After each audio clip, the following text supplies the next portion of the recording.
Belajar adalah kebebasan. Dimanapun, kapanpun, apapun situasinya, semua bisa dipelajari.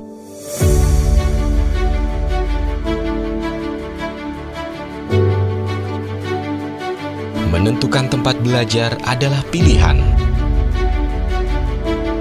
Seperti menentukan arah dan tujuan hidup.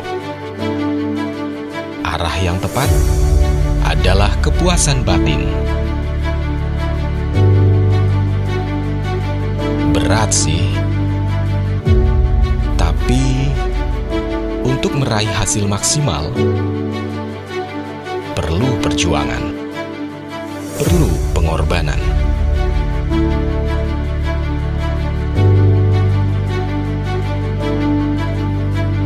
Proses itu layaknya perjalanan. Ada kalanya kita menemukan persimpangan, jalan berkelok, ataupun tanjakan terjal.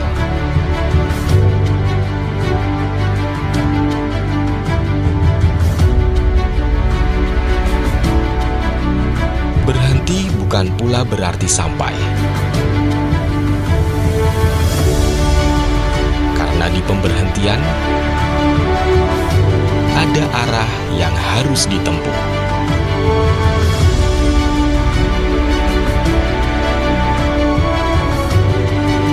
Pilihan yang tepat adalah awal dari keberhasilan. Semua bebas diraih, semua bebas digapai. Bebas untuk berinovasi, bebas untuk belajar. Dengan mandiri dan kreatif.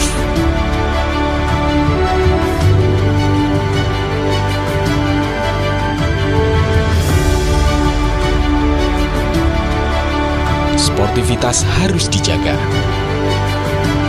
Itu perilaku mulia. Nilainya lebih bermakna. Dari hidup dan kehidupan. Budi pekerti adalah kunci. Tutur sapa adalah jiwa. Sikap dan disiplin tinggi meraih prestasi.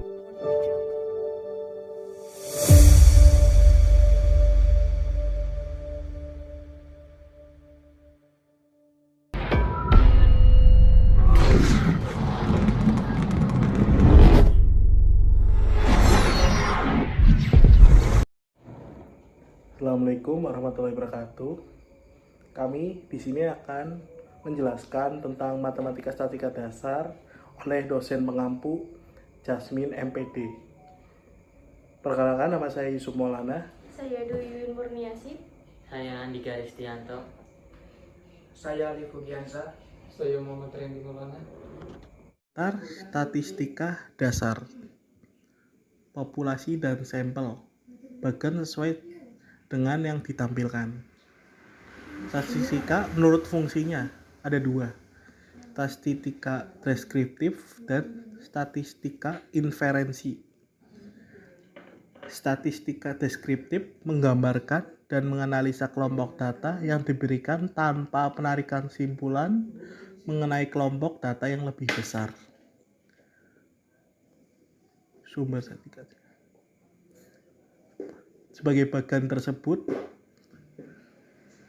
selanjutnya statistika inferensi, penerapan metode statistika untuk menaksir dan atau menguji karakteristik populasi yang dihipnotesiskan berdasarkan data sampel.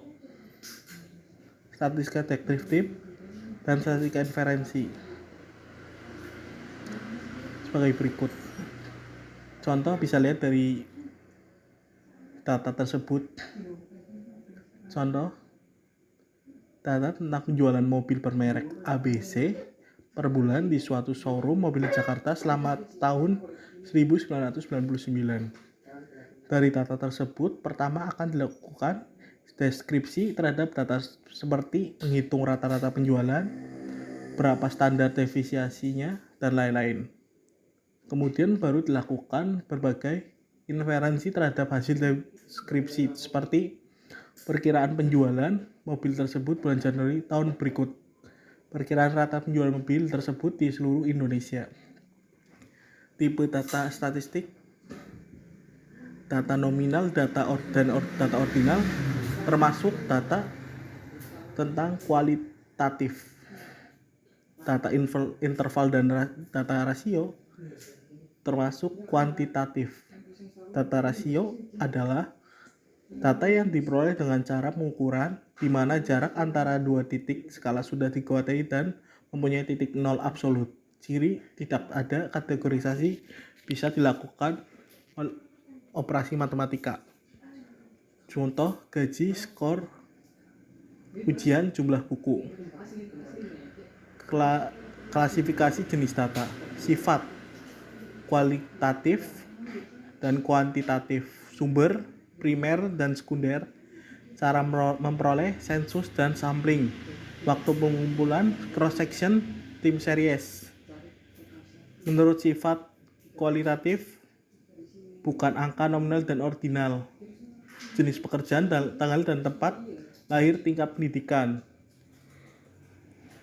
Kuantitatif berupa angka, interval, dan rasio, umur, tinggi badan, berat badan.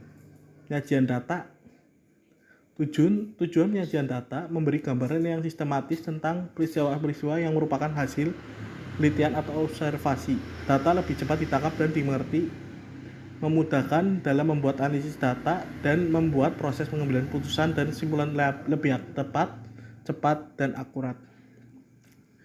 Cara penyajian data ada dua, tabel dan gambar atau grafik. Di tabel statistik, tabel satu arah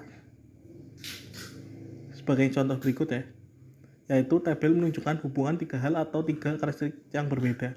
Misalnya data hasil pengamatan produksi kedelai per ton atau hektar menurut jenis varietas, daerah panen, dan jenis tanah. Jenis grafik atau gambar ada 5, grafik garis atau line chart, grafik batangan atau bar chart, grafik lingkaran atau pie chart, grafik gambar atau pictogram chart, diagram pencar atau scatter diagram, grafik datang, grafik line atau garis, grafik lingkaran atau pie, dan grafik interaktif sebagai berikut ya. Grafik gambar terdapat contohnya di slide ini. Distribusi frekuensi bentuk pelompokan data untuk menggambarkan distribusi data. Dapat dinyatakan dalam dua bentuk tabel distribusi frekuensi dan histogram atau poligon frekuensi. Prosedur umum, penyusun tabel frekuensi, tentukan banyak kelas, tentukan lebar kelas, hitung frekuensi untuk setiap kelas. Contoh tabel frekuensi sebagai berikut. Contoh soal, susun data berikut dalam tabel frekuensi juga ada di slide ini. Langkah-langkah, tentukan rentang sama dengan nilai data terbesar dikurangi nilai data terkecil. Tentukan banyak kelas, aturan struktur guys. K, kelas sama dengan 1 plus tengah lingkaran 3,33322 log n. Tentukan panjang kelas P. P sama dengan rentang dibagi K. Catatan tentang panjang kelas data dan panjang kelas P. Bilangan bulat 1 desimal, bilangan bulat 1 desimal, bilangan bulat n desimal, bilangan bulat n desimal. Lanjut langkah-langkah, tentukan nilai ujung bawah kelas interval. Pertama, boleh mengambil nilai data terkecil atau nilai data yang lebih kecil dari nilai data terkecil. Terus, dan selanjutnya, masukkan semua data ke dalam interval kelas. Kembali ke contohnya sebagai berikut. Latihan soal. Berikut data diberikan data mengenai hasil assessment setengah semester matematika sedikit dari mahasiswa program S1 Ilkom Sunnah. Macam-macam tabel distribusi frekuensi. Ada 3, yaitu 1. Tabel distribusi frekuensi relatif, 2. Tabel distribusi frekuensi kumulatif, 3. Tabel distribusi relatif kumulatif. Bentuk tabel distribusi frekuensi relatif untuk rumus bisa dilihat di layar. Bentuk tabel distribusi frekuensi kumulatif untuk rumus juga bisa dilihat di layar. Bentuk tabel distribusi relatif kumulatif juga bisa dilihat di layar untuk rumusnya. Untuk contohnya, tabel distribusi frekuensi kumulatif relatif kumulatif untuk bisa juga dilihat di layar. Macam-macam bentuk diagram. Ada 2, yaitu ada 2 data diagram. Data tidak terkelompok. Ada juga diagram batang, diagram lingkaran, garis, gambar atau simbol. Untuk data terkelompok ada histogram dan poligon frekuensi, ada OGIF. Histogram dan poligon frekuensi. Untuk histogram merupakan bentuk diagram batang yang digunakan untuk menggambarkan distribusi frekuensi. Untuk poligon atau kurva frekuensi merupakan bentuk diagram garis yang digunakan untuk menggambarkan distribusi frekuensi. Contoh histogram. Untuk contohnya bisa dilihat di layar. Dan untuk contoh poligon frekuensi juga bisa dilihat di layar. Dan contoh OGIF atau kumulatif, untuk contohnya bisa dilihat di layar juga. Catatan tentang batas atas dan bawah. Batas bawah, ujung bawah dikurangi ketelitian data yang digunakan. Batas atas, ujung atas ditambah ketelitian data yang digunakan. Catatan tentang titik tengah atau tanda kelas. Untuk rumus bisa dilihat di layar. Statistik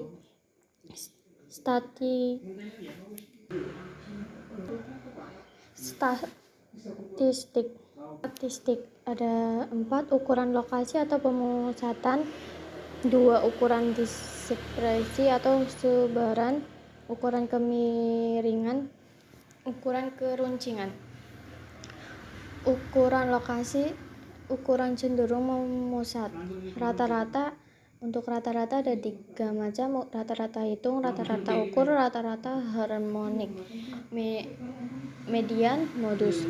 Rata-rata hitung data tersebar atau tidak berkelompok. Untuk rumusnya bisa dilihat di layar. Rata-rata hitung data terkelompok. 1. Tanda kelas. Untuk rumusnya bisa dilihat di layar. 2. Rata-rata duga. Untuk rumusnya juga bisa dilihat di layar. Dan untuk contohnya, untuk menghitung rata-rata bisa juga dilihat di layar. Rata-rata ukur dan harmonis.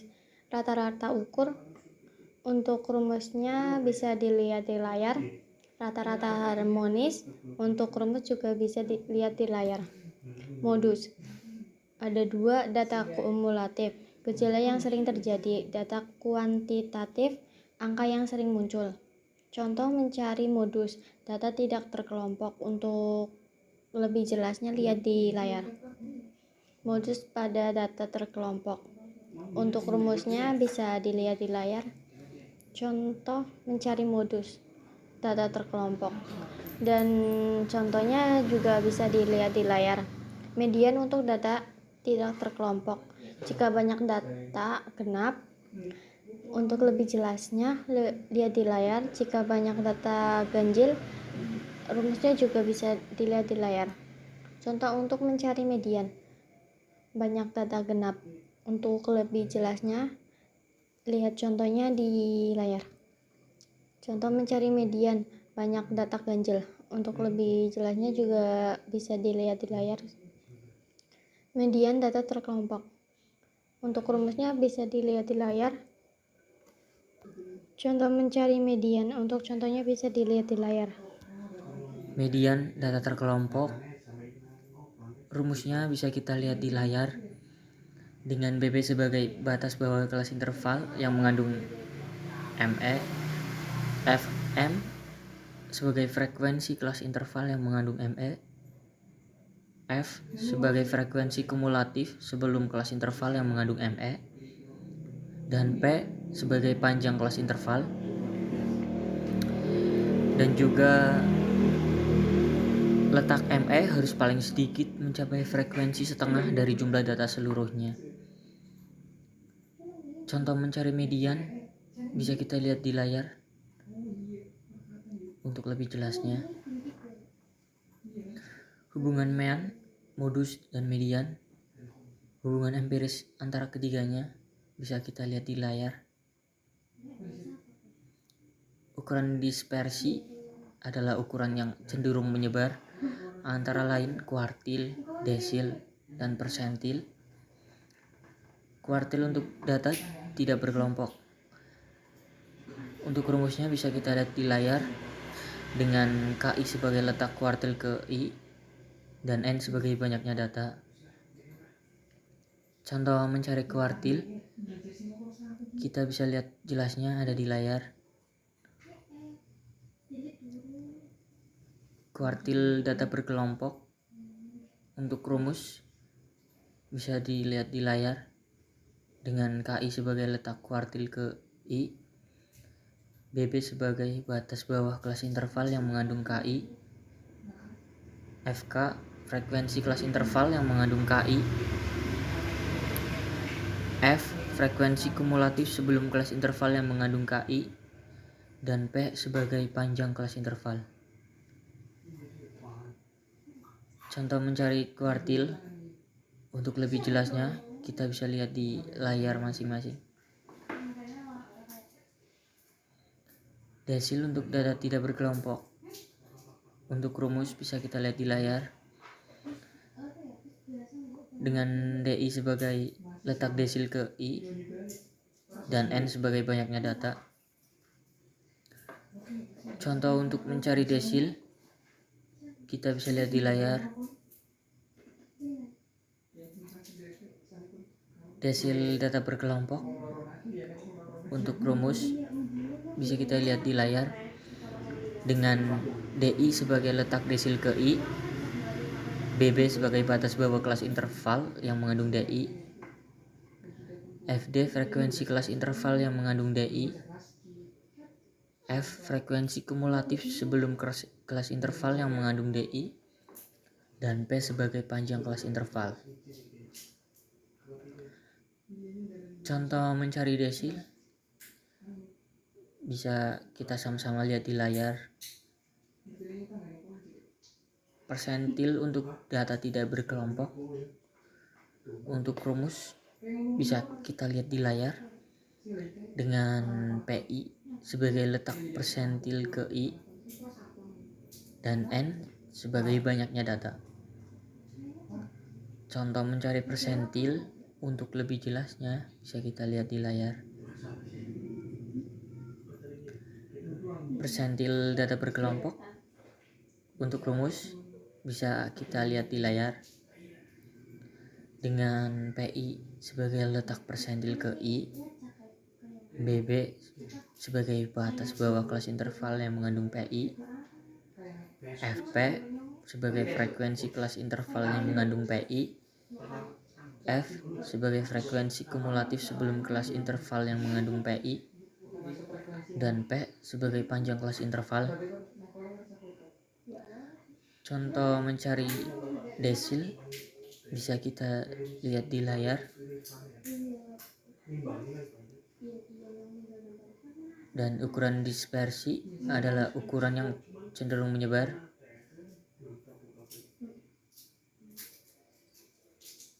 Di dalamnya ada rank adalah nilai maksimum dikurangi nilai minimum. Ada deviasi rata-rata, rumusnya bisa kita lihat di layar.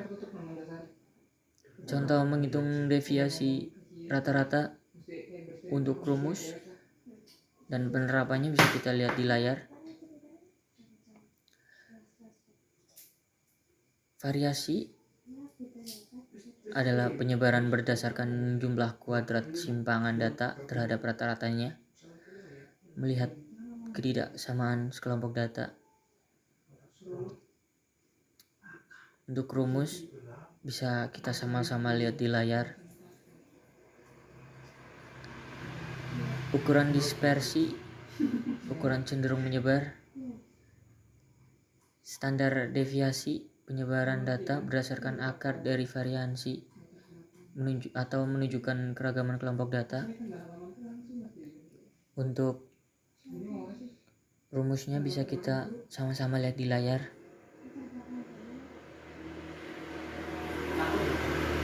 Contoh menghitung variansi dan deviasi standar data tersebar bisa kita sama-sama lihat di layar.